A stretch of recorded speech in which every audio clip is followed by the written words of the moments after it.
Faut les comprendre, les Algériens. Ils ont inventé la pâte à tartiner. Hein, on a inventé l'avion, la voiture, le vélo, la carte à puce, plein de choses comme ça. Donc honnêtement, on peut laisser pour une fois la fierté aux Algériens d'avoir créé quelque chose, tu vois.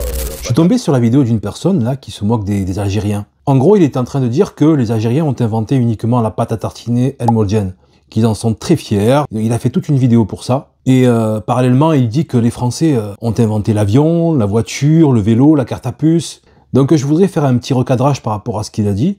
On va se concentrer sur la carte à puce. D'accord, la carte à puce. Il dit que ce sont les Français qui ont inventé la carte à puce. Alors la carte à puce, elle a été inventée par une personne qui s'appelle Roland Moreno. C'est fort probablement un patronyme d'origine espagnole, Moreno, en 1974. Ce que je vais dire là, c'est valable pour toutes les autres inventions. C'est que, en réalité, une invention se nourrit de plusieurs apports d'autres inventeurs, d'autres chercheurs.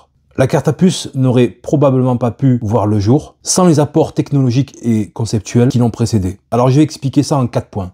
Il y a les bandes magnétiques. Les bandes magnétiques ont montré qu'on était capable de stocker des données sur une carte portable, déjà, avant la carte à puce. Donc déjà, cette invention-là a ouvert la voie à des innovations qui visent à stocker et à sécuriser des données. Donc voilà, c'est important de savoir ça, c'est qu'avant la carte à puce, il y a eu la bande magnétique.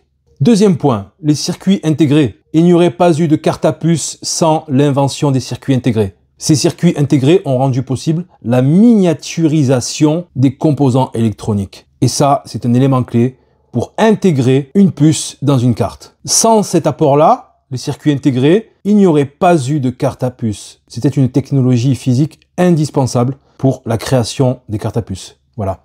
Troisième point, la cryptographie. Sans cryptographie, il n'y aurait pas eu de carte à puce. Les recherches sur la sécurité informatique et la cryptographie ont permis de concevoir des mécanismes pour protéger les données. Une caractéristique indispensable pour les cartes à puce. Quatrième et dernier point, les systèmes de paiement et de transaction. Les premières cartes de crédit et les systèmes comme ceux développés par Diners Club ou American Express ont popularisé l'idée de cartes comme outil d'identification et de paiement. Ce qui a préparé le terrain pour l'adoption massive de la carte à puce. Donc si tu veux te moquer d'une pâte à tartiner algérienne pour te sentir fort, il n'y a pas de souci, fais-le. Mais il faut savoir une chose, c'est que l'invention de la carte à puce n'aurait pas été possible sans les inventions préalables.